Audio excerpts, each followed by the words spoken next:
Welcome to the Aaron Werner podcast on iCode Media. This is the second half and final half of the episode that we recorded with Matt Kleir. If you have not listened to the first part of this interview, go listen to last week's episode. It's fantastic. Matt is an individual that I consider a dear friend and I believe is living the American dream and working for everything he has and doing lots of really cool things, lots of good insights, has lived quite the adventurous life. So I think it's a great episode, a great conversation. Hope you enjoy the second half of Matt Kleir's episode. As always, please share this with a friend, subscribe, like, let us know your thoughts. The Myopia Collective. Cooper Vision and the AOA have partnered in a groundbreaking initiative to change the way optometrists in the U.S. treat children with myopia. The purpose of the Myopia Collective is to rally the profession of optometry and its allies to interrupt the status quo and elevate the new standard of care for children with myopia. Every individual is encouraged to become a member of the collective. By joining, you commit to taking action to help slow the progression of myopia in children. You'll receive updates and information about the collective and its work in the fight against myopia, gain access to educational opportunities and resources offered by the collective, and hear from change agents, the ambassador optometrists selected to serve as advocates for community and policy change that facilitates the mission of the collective. Scan the QR code or click on the link in the show notes to join the collective today.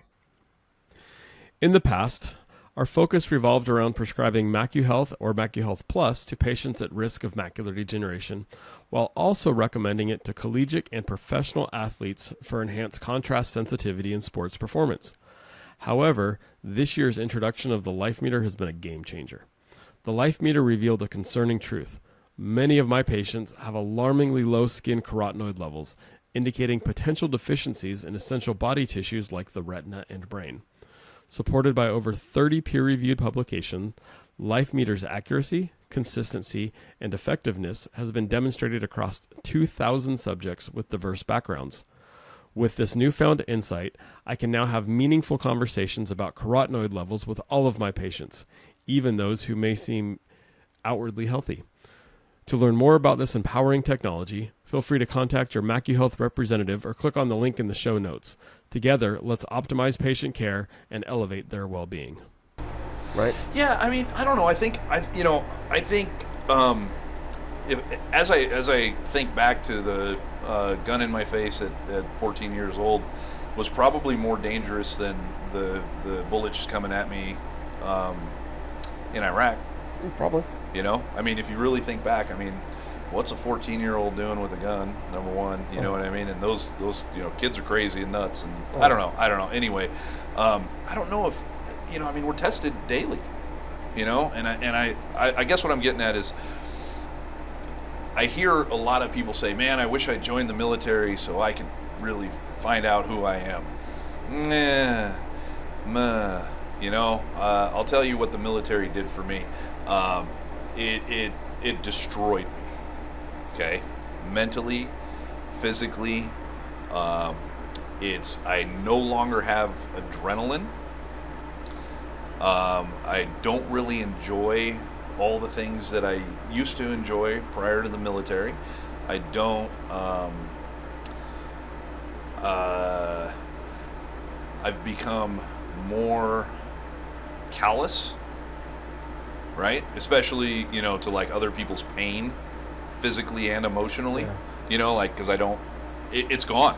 You know what I mean? Like, I mean, I still gonna cry when my dog dies, I don't mean that, but the weakness of the average human being and the things that they get upset about is almost like you just like and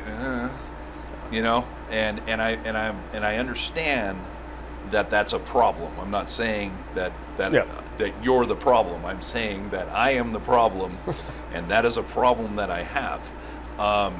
And a good way to explain it is I used to love to race motocross, right? Mm-hmm. And every lap I knew that if I didn't hit those two corners prior to the big triple perfectly, and I didn't shift from third to fourth or whatever the jump required on the face of the jump perfectly, I had a good chance I was going to the hospital by not making that jump. Right. And I had that adrenaline rush every lap. every lap I would go out there and just that adrenaline, those two corners, just like, you can jump the rest of the stuff in the track and you're going fast, but the big one, and there was one out at Gorman, the track that I used to, it was like kind of my home track. And it was a good motocross track, but for a while they had two 40-foot tabletops, and if you put them together, it was 120 feet. And picture up there? I think, yeah, on the blue bike right there. Okay, yep. Yeah, that's me cracking that 120-foot wow. jump, you know what I mean? And it's, by today's standards, I mean, that was huge that was a 2002 bike, so that was 2002. That was huge back then. Now these guys are jumping 300 feet, 180. Oh, it's 180, and I did it in third gear. You're like, what? Yeah. Anyway, that was all of fourth gear, you know, and so every lap you would get that adrenaline rush, right? And it's gone. It's not there. Like when I had the emergency landing in the Comanche, when I got out, I was like, okay. Like I just broke world records making the 180 a death turn that you're never ever supposed to do to turn around to get to the airport. For those of you, I lost my engine on the climb out. So it was running, but it was backfiring and popping. And I was in a Comanche 250 and I was up in Auburn. And one direction of the airport takes off out into the Sacramento Valley, and the other direction of the airstrip takes off into the Sierras. And there was no real wind. It was like a 3-knot wind. And I'd been in and out of there all weekend, and I was flying home by myself, and there was a tail dragger who has to land into the wind, and he was on 8. So I was like, whatever, I got a Comanche. It's got a lot of power. And so I went down to 8, and I took off. So I'm taking off. So as I'm climbing out, the mountains are ascending with me. So it's a really steep climb. And I'd normally just turn, and no big deal, and the plane would handle it. Engine started backfiring, losing power, and I was probably 600, maybe 400 feet above the ground. And so I look left, look right, look left. There's nothing but trees and power lines and canyons and mountains. And I went, well, I got to go back to the airport. So I buried the nose, and I did the turn. And the turn, they say, never make the 180-degree turn because you'll lose so much airspeed and altitude that you'll either stall the plane and roll out of the sky and smash, nose first, or you'll just crash into the dirt. And I said, it's a Comanche and it glides really well. So anyway, I buried the nose and I turned it around. And now I'm on what we call short final on a 3,750-foot runway, which is relatively short, going 140 miles an hour. And I should have been doing about 90 at that point. And I radioed to the guy that was getting ready to roll out in front of me that I was, hey, short final, almost an emergency. And I saw his nose dive because he hit his brakes, And I had dumped the flaps, lowered the landing gear, and I put the plane in a full slip, which is flying the plane sideways, to do everything I could to slow down. And I flew the plane into the ground. Normally you just let the plane kind of glide and stall. I flew, forced it into the ground, and I grabbed the handbrake and rebounded off the ground, but at least I slowed down, and then I did that, and I stopped sideways with the brakes locked about 50 feet from the end of the runway. Wow. And there was rocks. I mean, there was another 100 feet of gravel, but the airplane would have been destroyed at that point. Anyway, I had flat spotted the tires, and the engine's still running, and I'm like, what the fuck? It's idling, right? Yeah. So I taxied back, but the fuel guys had heard on the radio. The fuel truck guys have radios, so you can just call them on the radio. Hey, come fill me up, right? They had heard that somebody was on an emergency landing. And there's a really popular cafe. Plus, it's a big training airport, so there's 100 people watching me taxi back, right? And I'm like, oh fuck, here we go, right? So I'm taxiing back, and I'm kind of looking at fuel pressure and looking, and all this happened in a minute and a half, and I'm looking at stuff, and I taxi back, and I stop by where there's a little tie down area, and they're everybody runs over, you're all right, and yeah, man, cool. They're like, dude, you're not even shaking. I'm like, doesn't exist in my world anymore. Sorry, can't tell you this whole story, but I wish I was. You know what I mean? Yeah. I wish that I could have that feeling every lap on the track. I wish that I could get excited and have adrenaline. They say I still have it, but my mind's so used to processing it because I've been through so much that it just doesn't react anymore. Yeah. I don't know if it's a PTSD issue. You're a doctor, but I don't get that rush. And that right there, like, why the f would you join the military? Like, why would you do that to yourself? There's nothing in my life that gives me that excitement that I was able to have 10 years prior. And it's not a healthy, fun place to be. No. That excitement, no, but I've seen you get excited on your accomplishments. I've seen you get excited on... Well, yeah, that's. I mean, you're not just like you're not. No, that's not an adrenaline dump, though. But yeah, you're not. I'm processing I out loud. I still find enjoyment in life, but I don't find the true enjoyment that I enjoyed for roughly 35 years of my life. Yeah. You know what I mean? Like that feeling of being scared, knowing that's amazing. That being on the edge, where you're on feeling alive. Yeah. Mm-hmm. Yeah. And no, you didn't want to join the military. No, it's not a mistake. You did what you were supposed to do. No. You know what I mean? And I don't mean that in a bad way. I mean that you don't want to be in the position that I'm in right now. No. The other thing, and I'm getting a little bit, I'm going to get a little bit negative. Americans kind of suck. Okay? You're going to have to explain that one. And what I mean is I've been all over this globe. I've never set foot on Antarctica or Australia, and I have no desire to do either. Maybe Antarctica, but I'll never go to Australia. And I've frequented Baja, Mexico since I was a little kid, riding dirt bikes and doing all that. And almost everywhere I've been, including Iraq, the people are nicer. Okay? Because the people that wanted us there loved us. Mm-hmm. The people that didn't want us there, they wanted to kill us, right? Yeah. But that's okay. But the people that wanted us there loved us. Everywhere that I've gone, with the exception of highly developed westernized worlds like the UK and America,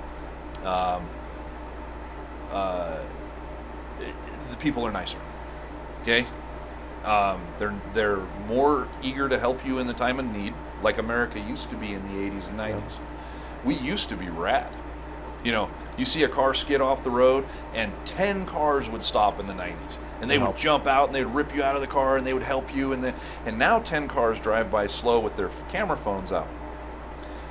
And nobody stops to help. Yeah. Okay? And so what I think about is that I gave up all that fun dirt bike stuff to protect a population of people that won't even stop and help when somebody's hurt. And that irritating. Okay? That is. So no, you didn't want to join the military, because if you wanted to join the military, you would have done it. Now, my experience in the military was pretty damn awesome. Okay? And it was cowboys and Indians. You know what I mean? And you can't buy that. You can't buy it. And those moments over there were pretty awesome. If I had it to do over again, I wouldn't do it. Interesting. Because I gave up too much. And I gave it up for a populace that sucks.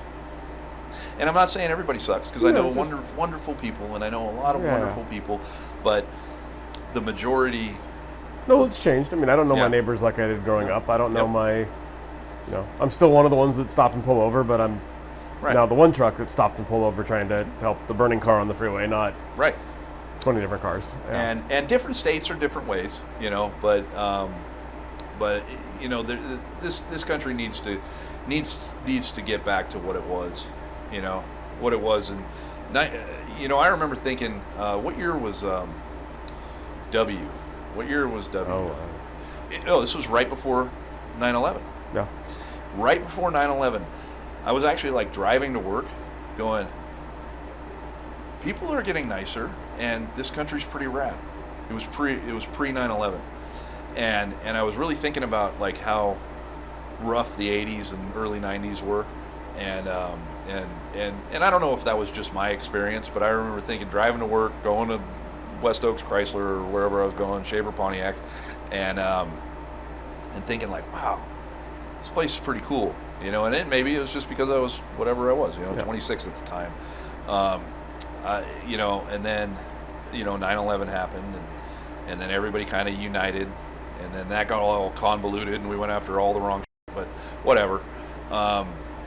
We wanted our revenge, but if I could go back to that point, because I messed up. I messed up the relationship with my wife. I messed up the relationship with my kid. God, I was gone so much. How do you do that? Missed all that time, and I gave it all up for somebody that's not even they're gonna take their camera out while I'm on fire, and they're gonna go, and they're gonna put it on YouTube, and they're gonna get $1 million for me suffering, and so if I knew, and then there's some other things, like why we were there and what we were doing. But if I knew what I know now back then, I never would have done it. Still be a mechanic. Mad at the world because I'm still a mechanic. Mechanic's a good job. Well, now, especially now you can't even work on cars. You got to be a computer engineer. I can still work on cars. I choose not to work on cars. Well, my cars are now computers. That's another thing. I'm not good at running and building businesses. I'm good at building jobs for myself. Okay? Because if I was good at running businesses, I could be hands off on most of these. But I am really good at building shit that requires me to be there 100% of the time. And that's not I haven't figured out that hurdle yet. I'll let you on a little secret. I don't know the stats, I'm going to make it up. That's 90+% of small business in the U.S. Yeah, okay, I would agree with that. You're passionate about something. Yeah. Look, I would bring it back to my very tame doctor world, right? I'm passionate about being a doctor, so I open a business where I'm the doctor. Right. And the business is me, not the business. Right. Now, in my role, I've been able to step back and manage a business, and I've got other doctors there. Right. But that's the exception to the rule and not the rule. Okay. The challenge is keeping the culture, and I'm cheating because my dad's part of the ones who are still there. That's it. But when Matt's my contractor, but Matt's not there, how do I still get Matt through his workers? Right. Right. That's Right. part of the challenge because their end product is you. Right. It is reflective of you. If you can figure that one out, you'll make a lot of money because you'll teach a lot of businesses how to do that. Well, once we can start the cloning process, I can clone me, and then, but then I would just be in a fight with myself all the time. Well, there's a movie about that. It didn't work off too well. Right. Yeah. And but that and it's I don't. But I don't think you'd be happy if you weren't working. No, and I learned that about myself. I learned that about myself a long time ago, and I will never traditionally retire, and I know that. Because I can't. I can't. It's not in me to just watch TV. I don't see you sitting on a beach drinking an umbrella. It doesn't matter how much money I have. No. I'm not going to formally retire, and I know that. And even if I was not quote unquote working, I would be doing a whole bunch of stuff. I'm never going to sit still. I'm not built like that. But I don't see myself getting a motorhome and traveling around the country and sitting by campfires or withering away in a chair watching my favorite shows. No, you're going to fly around and not be in a motorhome, but you're in the air, right? Right. Yeah. But that's exciting. Yeah. I think I'm actually gonna go be a fucking airline pilot, dude. Really? Yeah, I'm really looking at it, and I have a friend who I fly with that's pretty hooked up at one of the major airlines, and he's like, dude, you'd be a shoo-in. So I need a few more hours, and I need a couple different certifications, but I can picture you giving the Southwest announcement, singing something to me. Yeah. I think that would be my, because I'm coming up on 50, and I can still fly passenger jets for 15 years. Okay. And that's a long time. But not that I would do it for 15 years, but I would be able to. I love traveling. And don't let my wife hear this, but I love traveling alone. I love traveling with my wife, okay? I know your wife. I don't. No, I do. I love her to death. She's great. No, she's going to hear us talk about this, and I'm going to get the phone call. I understand, but she does too. Okay, she loves the same thing, and I'm not saying that I don't want to travel with her. Okay, but she'll put those words in my mouth. What I'm saying is I really enjoy just like people watching and meeting new people, and it's a little different when you're alone because you can just sit down at the bar and have a conversation with somebody. You know, if you're as a couple, you just really, you can, and we do, and it's fun. Love you, but I just doing whatever the hell I want in the moment that I want to do it. I want to walk over there. I want to go over here. I don't want to sleep there. I'm going to go to another place. Yeah. You know what I mean? I enjoy that, and I enjoy seeing new places on my terms. Yeah. You know, because I don't want to go like look at Disneyland. I would if I'm going to go to LA, I'm going to go look at SpaceX. Yeah. You know, or I'm going to go to the Museum of Science and Industry, and I am going to have a great time learning about all that neat stuff. Yeah. And you know, whatever. And but I enjoy. So I think being an airline pilot might be, you know, it might be fun. I don't want to. They'll probably take the romance out of it by making you fly to the same damn place every time. But I don't know. I think it would be a good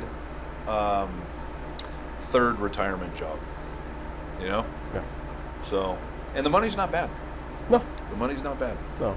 And it's the happiness that's. And the ratio is good, like the hours. Oh yeah. Yeah. Yeah.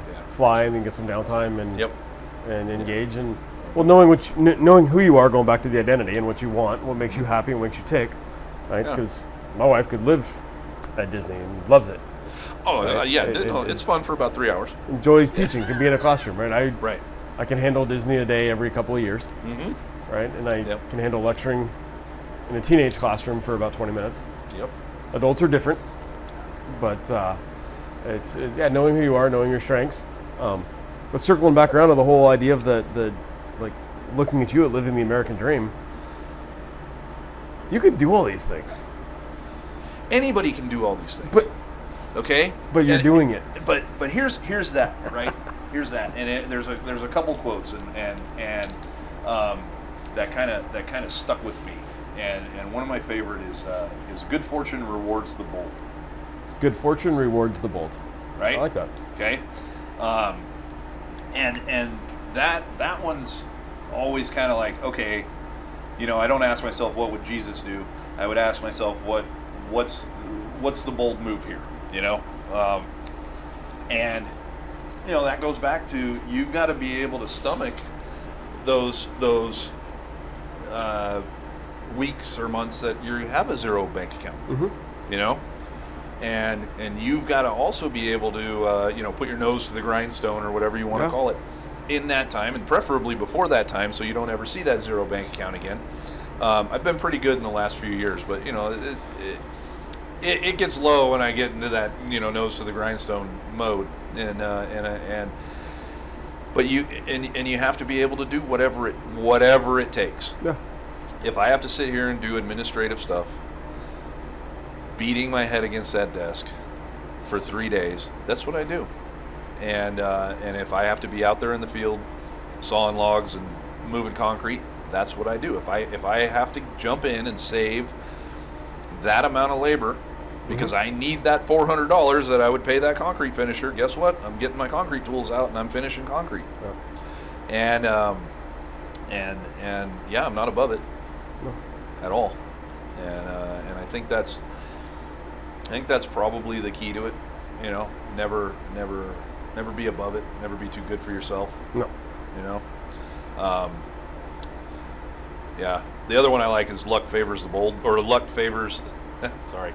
You're better to be lucky than good any day of the week, or I'd rather be lucky than good. Rather be lucky than good. Any day of the week.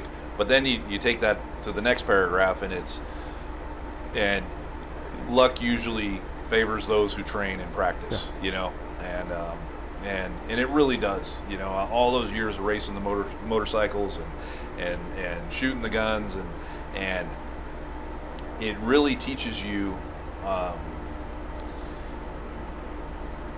Yeah, I was lucky that, you know, I was swapping on that dirt bike at 105 miles an hour and I got it straightened out. You know what I mean? But was I lucky?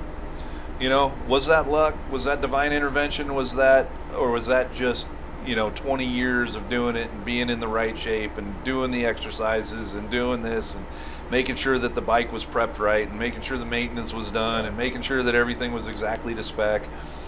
So, is it luck? Yeah, I think there's a lot that luck has a lot to do with it. I've seen some stuff that you're like, there's no way that guy just walked away from that, both overseas and in the motorcycle world.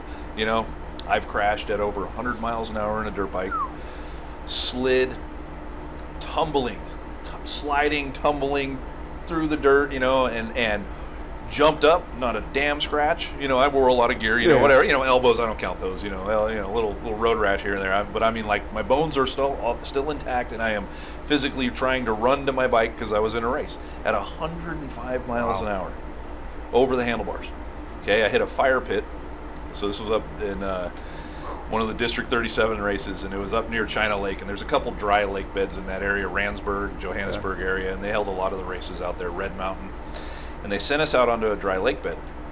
And when you get out on these dry lake beds, you're fighting the dust, right? So the leaders will they'll spread out a little bit so they have their own clear area of dust free until you get back to the trail, and it's just basically a race across the lake.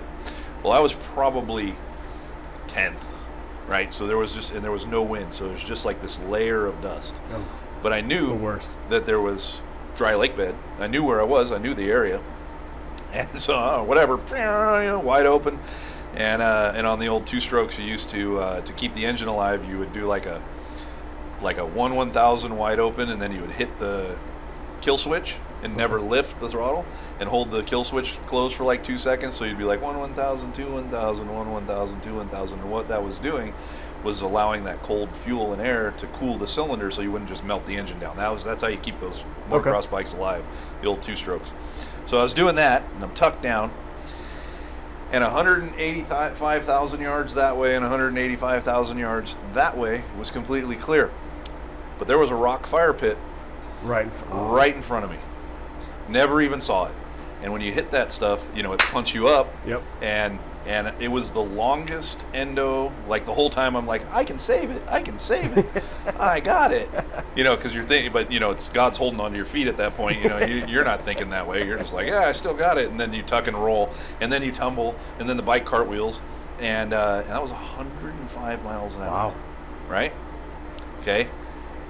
Jumped up, ran to the bike, picked it up, knocked the lever straight. Subframe was bent, but the bike still ran. Finished the race. You know what I mean? And the bars are a little tweaked, but whatever, and you have to knock the dirt out of the throttle tube, that kind of stuff. But that was luck, was it? I mean, I was wearing Asterisk knee braces and Tech 8 boots and all the best helmet made, and I was in really good shape, and I'd rather be lucky than good any day of the week. Yeah. But. Was there a quote, something around like luck is preparation or preparation and training collide, or they need, or something along those lines? Probably. Right? It's probably something great. Yeah. Doesn't pop to my mind. Maybe Jamie said it. Yeah. No, I think being there's something to be said about being prepared. I remember when I graduated optometry school, my dad looked at me and said, "Congratulations, in 5 years you'll be a doctor." Yeah. And at the time, I thought he was just being a punk. Like, this is ridiculous. I just spent 4 years. I passed a bunch of tests, or 8 years. Look at it, says it right. And look, I got like a big old diploma that And then 5 years later, I was like, son of a gun. Yep. Right. 10 years later, I look back. I'm like, wow. Now I'm really understanding, and I get young students coming through and eager and hungry, and I want to do this. Okay, well, let's breathe. Let's look at everything. Let's understand it. Or the how did you know to do that? Well, it's because it's experience. I've done it before. I learned the hard way.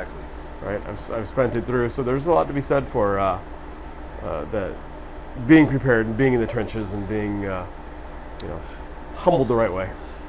Absolutely. Well, how much business training was in your None. Exactly. Right? So now you're this doctor, but you have to make a living and pay the bills. Oh yeah. And you're probably on net 120 by the time you're getting paid by insurance companies, right? Yep. If at all. Yep. And I couldn't imagine that. My business is too fast turnover. It would never, you know what I mean? I couldn't be on a net 30. It would just never happen unless I was financing jobs. Right. And that's I see so many contractors. Contractors, listen.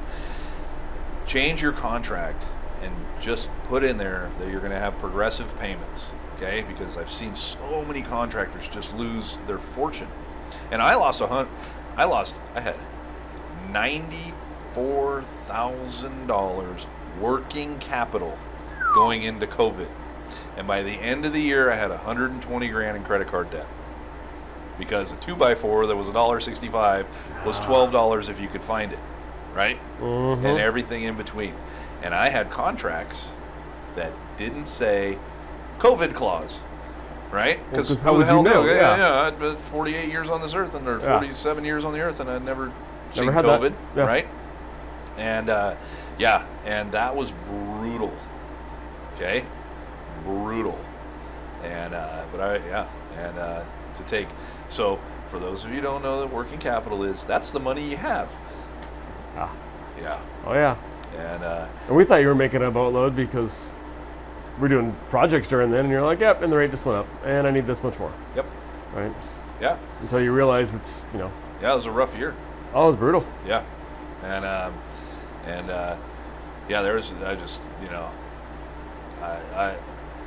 only I could get my hands around Bill Gates' neck, or Fauci, Anyway, no we'll politics. edit that part out. Yeah. No, leave it in there. Edit that part out. Well, what's funny is that, looking at my business, because we suffered, and we're like, these guys must be doing much better. Rates are low, everybody's buying houses, contractors are going to be in it. Right. You're looking at somebody else's business going, well, mine's tough, they're doing better. Right. They're looking at somebody else's business, it's that whole grass is always greener, until you just buckle up, look at your own, and say, this is what I do. I'm the expert here. I got this. Well, I'm the queen of self-pity and procrastination, and they go hand in hand, right? Yep. Okay. And I mean that in a business sense, right? So I will find every excuse not to do something that day. Not all the time. So you're human. Right. And I'm gonna go fly the airplane. I could finish the welding that, but I'd rather go fly the helicopter. Oh yeah. I'm gonna go jump the pool. And that's bit me a couple times, and then you just make up for it on Sunday. You make up for it on Sunday, and I was down here working on Sunday because I knew that if I didn't, the employees that depend on me for their paycheck wouldn't have anything to do on Monday. Right? Yep. And I'm not going to pay them not to do anything, and they need to work, right? Yeah.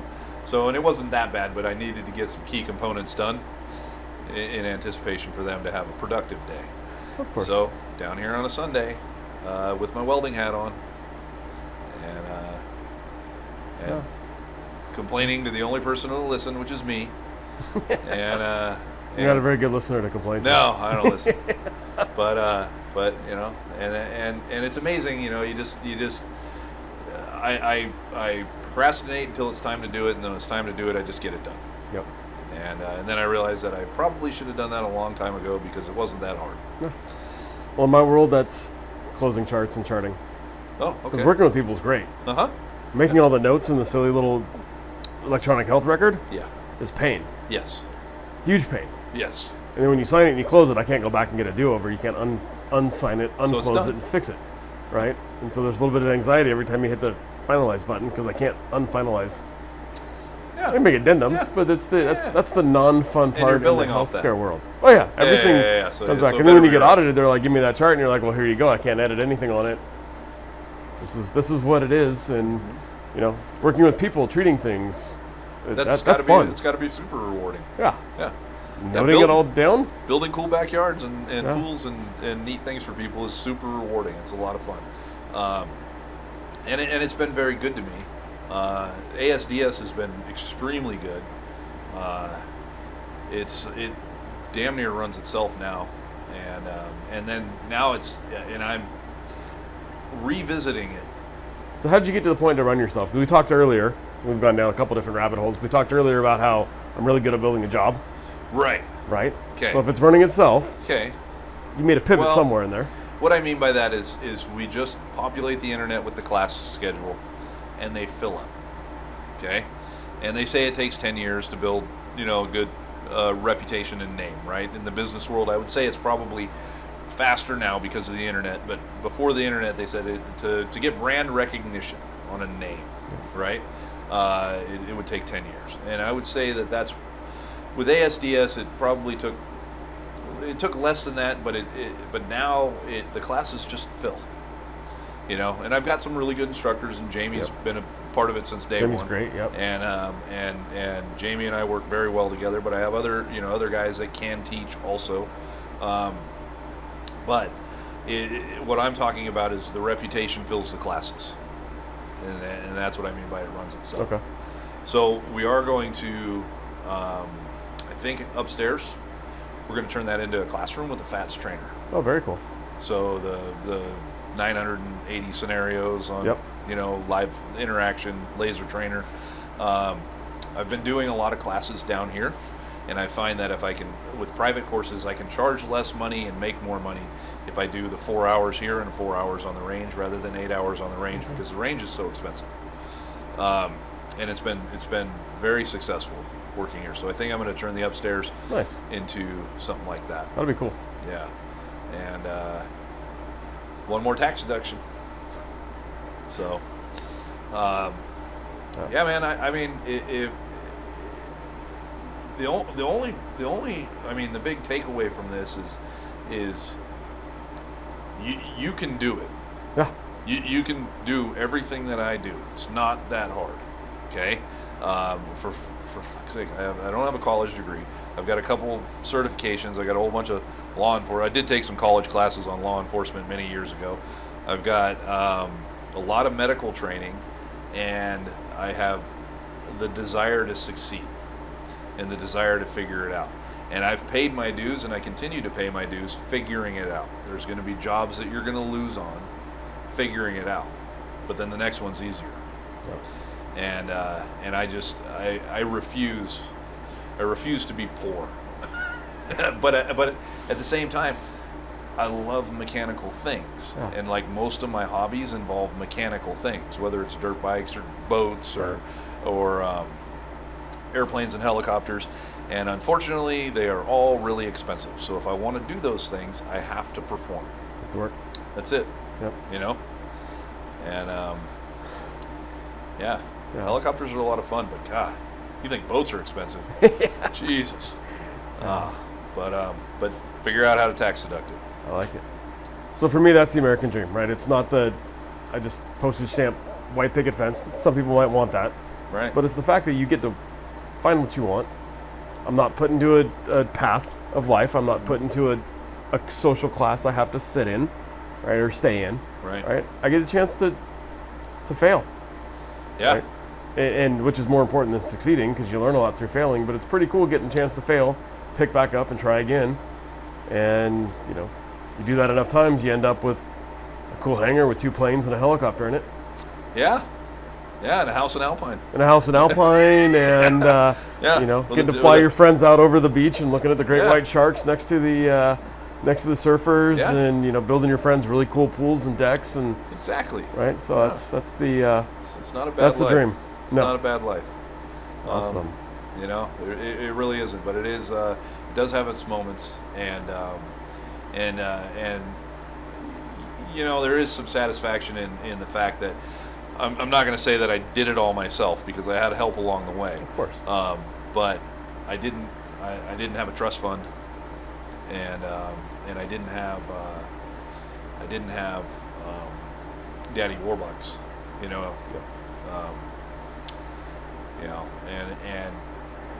it's another thing I did when I was a kid is I always wanted like hot rods, right? But I didn't have, the $2,500 I needed to buy the '69 Camaro big block 4-speed that you could buy in the '90s for $2,500. Yeah, that's about 80 grand right now. Exactly.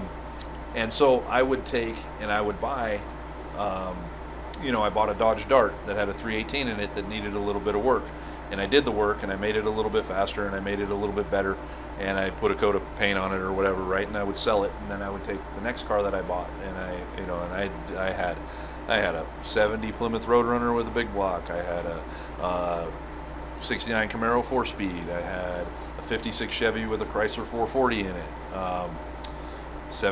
72 Dodge Dart. I had a 72 Nova that ran 10s on nitrous. Did wheelies. Built the whole car myself. That's awesome. Yeah, and might be a picture of it up there. Yeah, that's the orange one right there. Okay.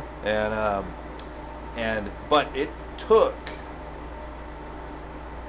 like, the joke was like, I bought cars like I changed cars like people change their underwear, and but I would buy them, fix them up, sell them, buy the next more, the next higher. Well, you're stair-stepping your way. Stair-stepping my way with my manual labor while driving said vehicle around, but I bet you by the time I was 22, I had probably owned over 100 cars, bought and sold over 100 cars.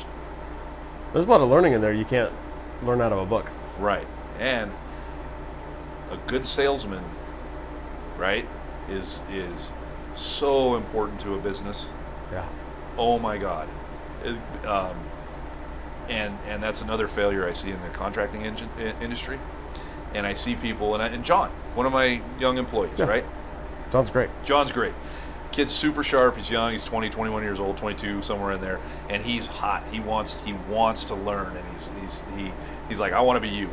And I'm like, all right, you'll never be this good looking, but I'll help you get to the mechanical part of it. Anyhow, he's a good kid. So one of the clients we have in Coronado, she just had we're in between two major projects at her house. And she said, hey, I want this trellis hung, and I need some outlets done, and I need that. I'm like, why don't you just pay one of the guys, like, cash, and they can do it on the way. Oh, you'd let me do that? Oh yeah. It's not, I can't do this and make money without charging you just an extremely ridiculous amount of money, and I won't do that to you. She's like, oh, okay. So John went down, and he had to figure some things out, but he was selling himself short on, well, what do I charge her? What do you mean? Well, she paid me $200 because I was there 4 hours, right? And I'm like, all right, well, that's good. He's like, well, I asked for $150 and she gave whatever it was, right? And I said, all right, number one, never ever discuss an hourly rate ever again in your life. You do, and I said the clients love that. I said they love to talk hours because they can weasel you down out of money when they talk about hours. I said it's not about hours, John. It's about how much is this job. And I said, you went over there and you hung a couple trellises and you put some outlets in. Who else was she going to call to do that job? The electrician has a $500 minimum. So the bathroom's $500. A handyman is going to charge $400 to come out, and because he has a minimum. It doesn't matter if it takes him half a day or the whole day, he has a minimum. And that trellis was going to be a minimum. So she was looking at the potential of spending $700 to $900 to have the jobs that she just got done for $200. I said, you could have got $300. Yeah. And what you do is you say, you don't discuss hours, you do the job. When you're done with the job, or before preferably before, I will do these 3 items for $300. Yeah. And she would have chomped at that $300, and then it's your job to be efficient, and it's your job to learn how to bid, and it's your job to be like, yeah, it's $300. Oh, you don't want to do it? Okay. Yeah. And moving on, call somebody else. 100%. We talk to docs about all the time. It's not about how quick it is that I fixed your problem. It's the time, knowledge, resources that all went into being able to fix your problem that fast. Exactly. So the old mechanic joke, and whether this is a true story or not, it's probably bullshit, was guy's had a squeak in his car forever. And he's had, 10 mechanics look at it. Nobody could figure it out. And the old guy in the shop says, okay, I'll take a look at your car. And he drives the car around and he hears the squeak and he pulls off the interior panel and he hits the body with a hammer from the inside. Puts the whole thing back together and lo and behold, the squeak's gone. And he goes, time for the bill, and he says, it's going to be $500. And the customer flips out and he goes, what do you mean it's going to be $500? All you did was hit it with a hammer. And he goes, oh, no. I didn't charge you $500 to hit it with a hammer. I charged you $500 because I knew where to hit it. Yep.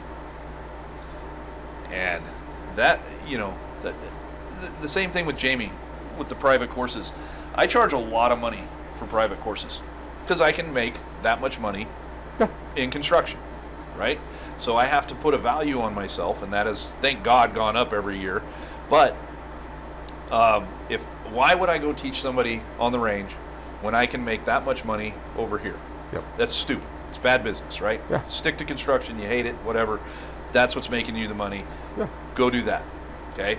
I can't, as a good businessman, take my day and go out and teach on the range. Then I look at other instructors who are of the caliber, or even not of the caliber, and they're charging a little bit more than I'm charging, and I'm like, that's ridiculous. You're not that guy. Whatever. Okay.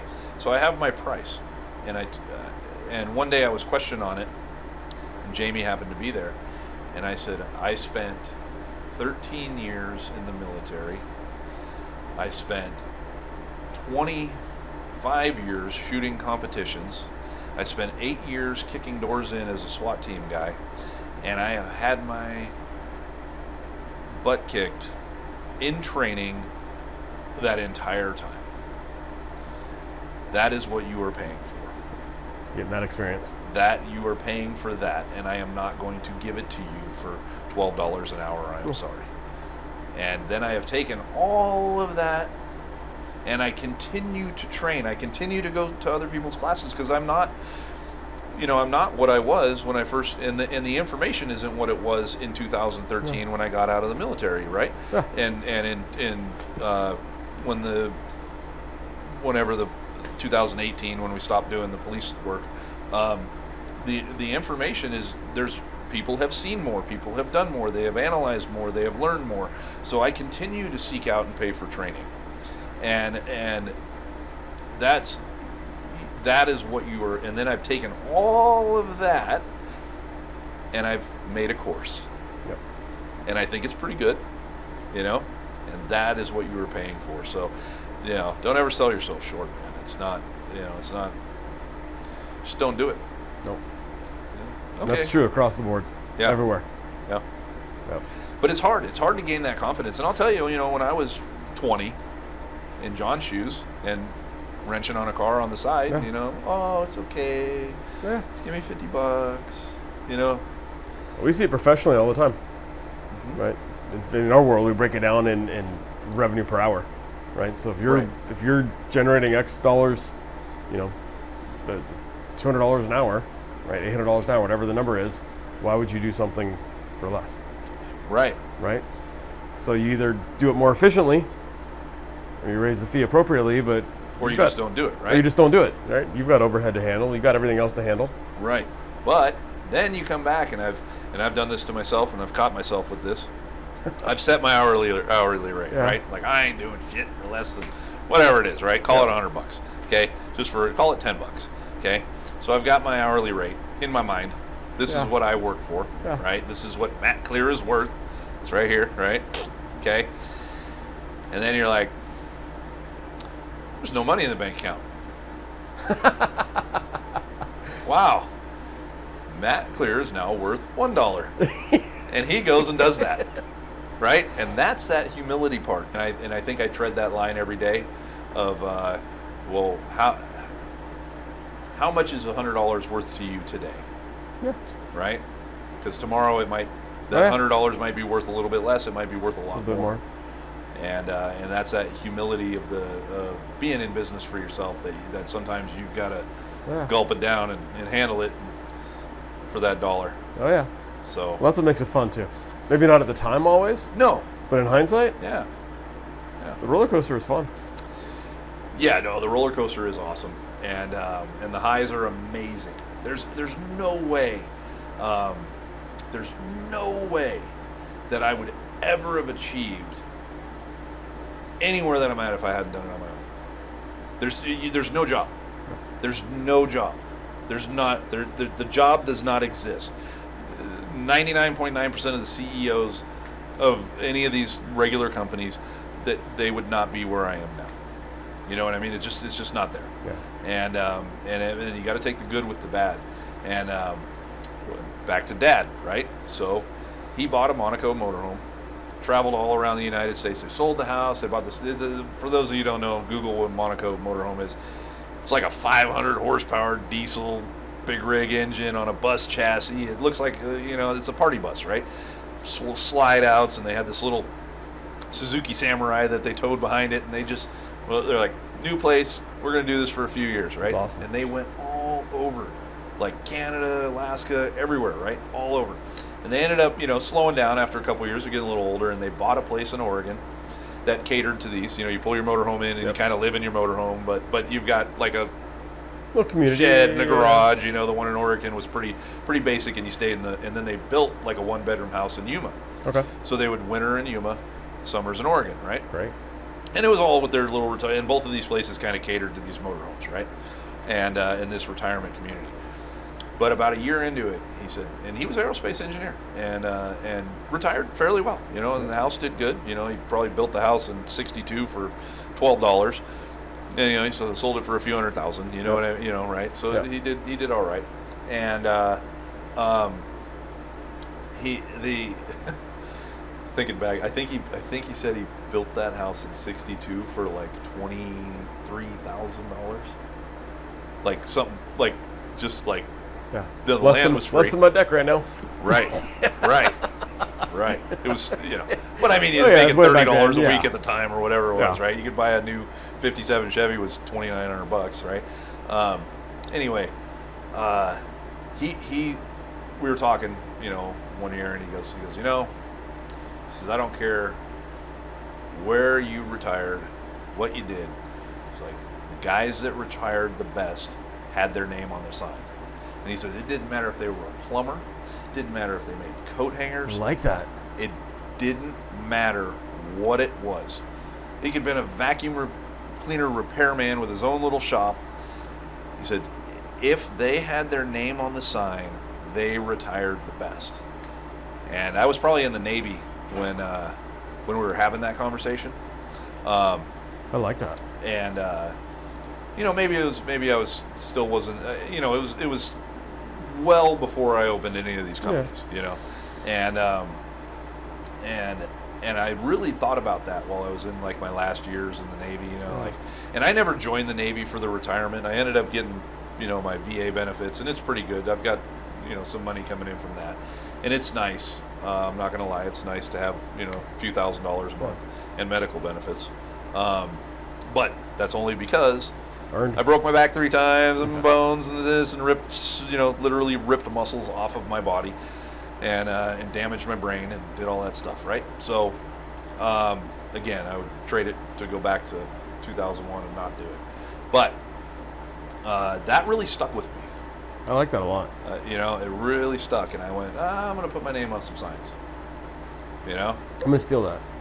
What's that? So I'm going to steal that. I like that. No, they're all free. Yeah. But yeah, it's that one really stuck with me, and I don't think I could, and I've even, even going back like as an airline pilot, like I know I'm going to deal with some corporate BS, nonsense, you know what I mean?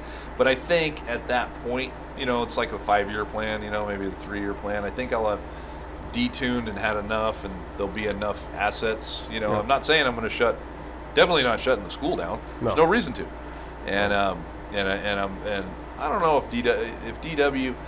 I have a couple more hurdles with DW, and if I can get it to the point I want, I can sell it. But it's got to be a little bit more into the state side of things, But we have the right licenses for that. But I'm really hoping Andrew walks into it. That'd be cool. With his civil engineering degree. That'd be really cool. If he could, hey, all right, I got my degree. Work here for 5 years, take it to this level. There you go. That'd be cool. But he's 24. You know how those guys are in their 20s. He's on his adventure. Yep.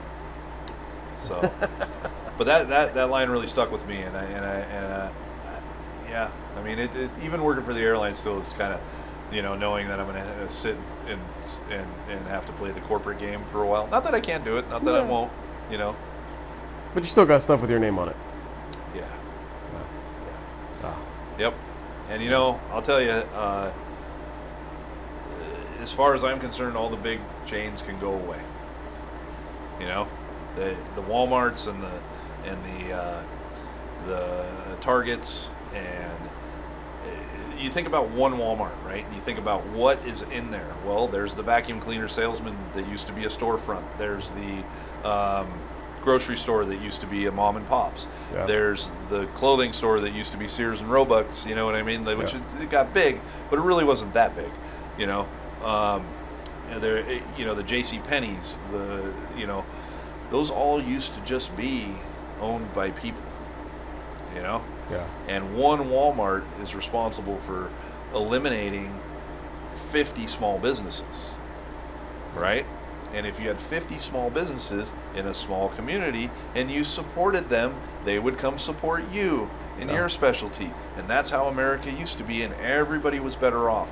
Now you have 100 employees that would all be running those small businesses, those 50 businesses, and what are they making? Minimum wage? What is it now? $20?